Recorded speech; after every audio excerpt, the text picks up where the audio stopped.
We as human beings are extremely vulnerable creatures by nature. That means we are extremely dependent to our social environment or the society itself. With no society we are doomed to starve or freeze to death at the first winter. Most of us have no capacity living in isolation alone. This is a very dark side of being social.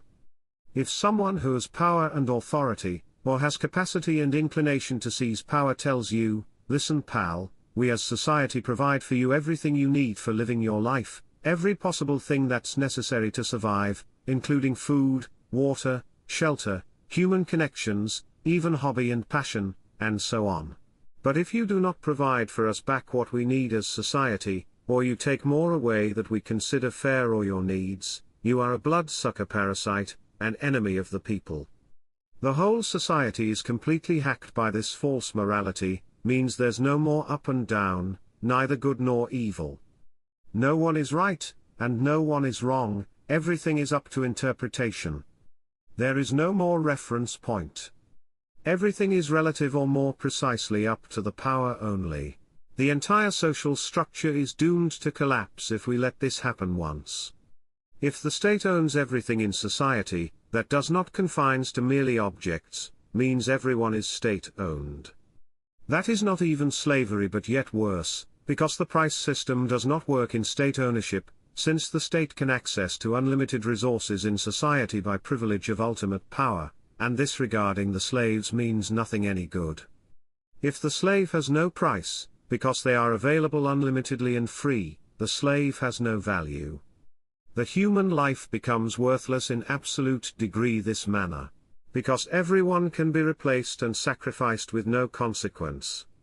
One life less is not a loss, not casualty for the state. If one life does not matter, no any life matters. And our lives will be worth less than any equipment that needs a human skills to be corrected. If there is not differences between the state and civil society, that means one thing in mass scale. Everything you have is not really owned by you, but donated by the state. And everything is stolen from you. Since in the communism the price system does not work for reasons mentioned above, there's no taxation in communism at the same way. Because the state can deduct tax only from private property, but no way can from state-owned possessions. But implying the free labor that the state deducts from citizens, would correspond to 100% tax. The question arises, who is eligible to set up social rules and conformity? If the individual is weak to take responsibility for his own life, requires state care at every possible aspect, no way he ain't weak enough to give over the control of his life. No government can be legitimate this way. If our social being is hacked, we are no longer social, as the hacked morality is not morality whatsoever. A common myth which requires debunk that communism in system of ideas is noble, only its implementation is bad. According to this idea, the Bolsheviks had been working for poor and exploited people and in behalf of them, and Lenin only wanted to deliver a perfect equality to everyone. Nothing could be further from the truth. Because it's logically not possible. Lenin, just like Hitler, had professed social Darwinist views.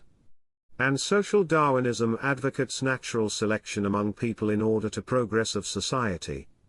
Thus it invalidates natural human empathy and compassion as barriers to social progress and modernization, which are considered bourgeois sentimentalism, which is counterproductive. That is, it elevates moral relativism to a scientific level for which there is no alternative. Hence the morality is classified counterproductive, but they are unwilling to admit. This is why the moral relativism had been labeled socialist ethics. In fact, the ideology of social Darwinism makes way for exterminating the weakest, the most miserable, the poorest people to make the betters build the best society that will exist. Lenin looked at the society as a carpenter on a piece of wood that required machining. And if the shavings fall, let them fall. It's very unlikely that the carpenter feels compassion towards the falling shavings. The scrap of society falls out by artificially generated famines, but who remains deserves to live in the better world. As a result, there will be fewer Russians, but they will be better. But this path does not lead to the better world, but to the worst, to Kolima.